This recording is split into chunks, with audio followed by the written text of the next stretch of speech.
Welcome back to another video of Wildest Interview, and on this video, we're doing a new segment called Today in History Sports Edition. And 85 years ago today, Babe Ruth retired from the Yankees. He was arguably greatest of all time in MLB history. You agree with that? I 100% agree with that. Babe Ruth. I mean, overall, I wouldn't call him as he wasn't the best all around. But you take him as a guy, he's always swinging for the fences. That's exactly why a lot of people consider him as one of the best baseball players of all time. So you're saying swinging the bat is the most important thing about baseball? I mean, you take into account what makes a player that good. Do you take it on the percentage that they have base hits or the amount of home runs? Because obviously some of the best players ever, Babe Ruth, take some people that swing for the fences. Especially now, Aaron Judge, maybe a little bit past David Ortiz. These guys, you know what they had way more than home runs? Strikeouts. Yeah. They're always going for it. If they see a ball and they're like, it might curve, it might go away, they're still going to pretend like it's a fastball right down the middle. You take also John Carlos Stanton, a bunch of these players that just hit bombs. And, this is exactly why they do it. Because they're going to strike out a crap ton of the times.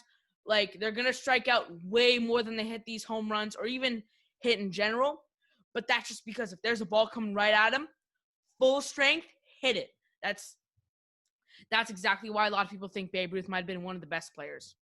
But you also have to take accountability that there's also running, catching, pitching, all these things like that, right? Yeah, but Babe Ruth, he didn't have to run, right? Mm-hmm. He was a really big guy. He couldn't really run. Yeah. But it's just because whenever he hit it, it would go out of the stadium. And I understand, you take, some people, a great player, for example, is maybe Alex Bregman, Jose Altuve, DJ LeMahieu. These players, they can hit the ball. They can really put the ball in play.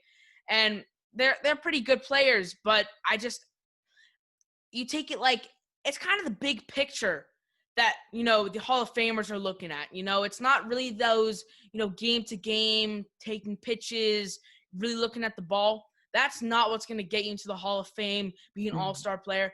It's depending on you just hitting that home run. That's what they care about. So moving on, you said he's the best player of all time, right? Yeah. But is he your favorite all time? Favorite baseball player all time? Honestly, he's not my favorite player. Okay. I still like him as a player. He's certainly someone who I've looked up to. Always, he shows a big message, which is always try your hardest. But my favorite player to watch of all time is he's still a current player. His name is Aroldis Chapman. He was on the Reds until 2017 and then got traded in 2018 to the New York Yankees. But even before he was on the Yankees, I loved him as a player. He's known for his really fast pitching. And it's just when I go to a game, even when he was on the Reds, I watched a game when he was on the Reds. You see him, he has the record for the fastest pitch at 105 miles per hour. I know a bunch of these pitchers are hitting, high 90s, but he's hitting low hundreds, every pitch. And just to watch that extra 5 to 10 miles per hour is crazy. Especially I remember one game I was really up close and I got to see him. He's I could see that ball, when people go up to bat against him, they get scared. They see that every pitch against him is going to be more than 100 miles per hour. And that's why he's my favorite player to watch. So you're saying he's your favorite player because of the way he pitches, not because of the way he hits home runs or anything like that? No, because he doesn't even hit. He's a pitcher in the AL. He did used to be no, he was actually just in the AL the entire time. So it's just been him pitching. And I wouldn't really want to see him, be hitting because I'm quite sure according to his stats when he hit in college or in previous years that he was actually not that good of a player when it came to hitting. But that's the good thing about baseball. You don't really need to be able to play two sides of the ball when it comes to being a pitcher. Of course, you want to play in the National League and, you're also going to have to hit. So, that might be to the point where you have to be good hitting. But when it comes to the American League, a bunch of these pitchers, I know they won't be able to hit. Masahiro Tanaka, he hit one ball, tore his ACL, right? It's just because he ran to first. Yeah. Some of these guys are just not meant for this kind of sport, and I wouldn't want to see some of these pitchers actually hit. So what you're trying to say is like hitting home runs or like hitting in general is more important and it's a better stat, but pitching is more of like your favorite thing like about baseball.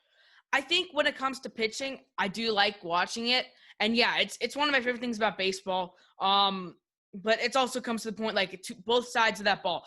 Throwing the ball is something I love to see, and then also when someone hits it, right? It's crazy to see that someone can have a bat that's this thick and hit a ball that's going at 100 plus miles per hour and launch it sometimes 500 plus feet. That's what I always thought was the best part about baseball. That's why I thought it was better than all these sports, because you take it into the fact of how long the ball is going. It's crazier than any other sport. Basketball, Yeah. the most they're hitting it is 30 feet at most, right? You see maybe some of the full court shots, but then you take into football, 50 yards might be the most they can throw it, maybe 60 or 70. That translates to about 180 feet, right? That's the most these quarterbacks are throwing it, right? That's the reason why I like to watch baseball. So I have a question, Yeah. hypothetical question. If you yourself, because you play baseball, right? Yeah. If you were to mimic one MLB player, who would it be? Like, who is a similar style of play to you? Similar what I mean? style of play. So Like, who would be your MLB counterpart? yeah. I always saw myself as Edwin Encarnacion. Oh. He's certainly not one of those popular players. I don't know if you know him too well. He was on the Blue Jays until 2019, got traded to the Yankees in 2019, and sadly he left the Yankees. Very sad about that. But I always thought of him because he was always a big guy. I always consider myself a big guy too, and he always had that. He was never a big guy in the field. He played outfield a little bit. But it was just whenever he came up to the plate, kind of like Babe Ruth, he always thought of swinging for the fences. But at the same time, he had a little more of a, smarter kind of, I guess, set to himself. He always still had it in the back of his brain that, like, if it's that bad of a pitch, maybe not go full out swing on that.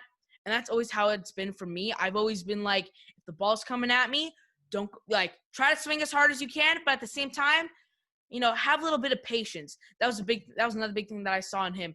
He was very patient when it came to pitches. He would bring the count to a 3-2, bunch of foul balls. It'll come to 10 pitches in a count, and he'll just wait on that pitch. He needs to wait so that he himself can launch that ball over the stands. So would you say he is your inspiration for baseball?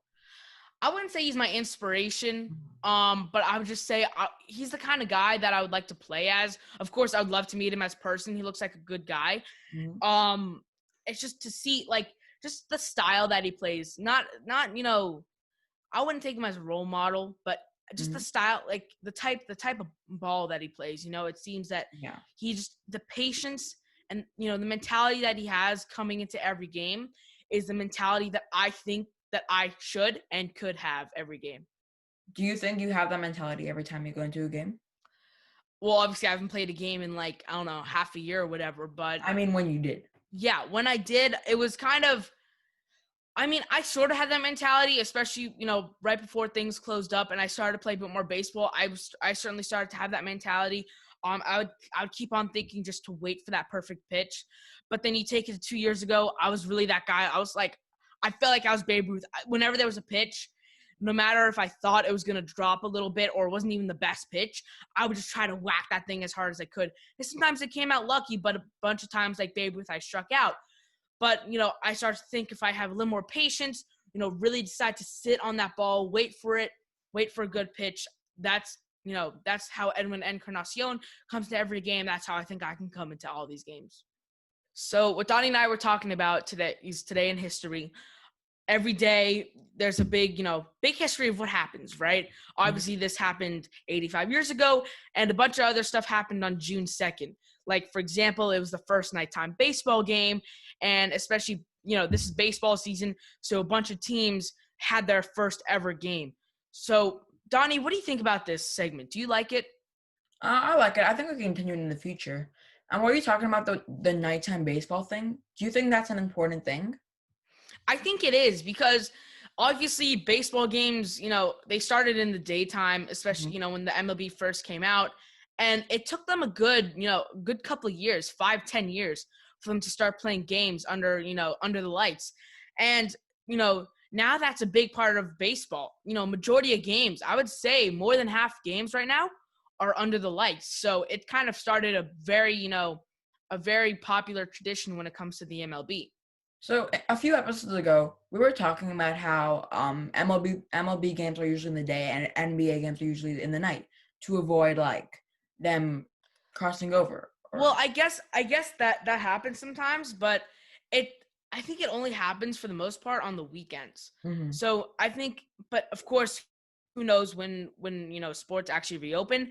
Maybe they might actually have to do that because the MLB is fine with doing it during the daytime. It seems it's kind of one of those sports that you'll be fine with. But when it comes to the weekdays, right? A lot of people come out of work and then go to a game. Yeah. So that's kind of the thing that that's a big reason why some games start a bit later, but it's not even that much later, right? Mhm. It's not like they're starting it at 7, 8 p.m. like a basketball game. They're starting it more at 4 or 5. So, even with that going on, they might not even be able, they might not be intersecting a basketball game by that much. So Yeah. that's why it still has the possibility that if these sports both reopen at the same time, which, according to the new news, there's a good high chance that that's actually going to happen. But, it wouldn't be the worst thing in the world. So that's going to wrap it up for this episode of Wireless Interview. Make sure to like, subscribe, share, and comment what video it is we should do next. Also, comment down if you like this new segment of Today in History. Thanks for watching, and we'll see you next time.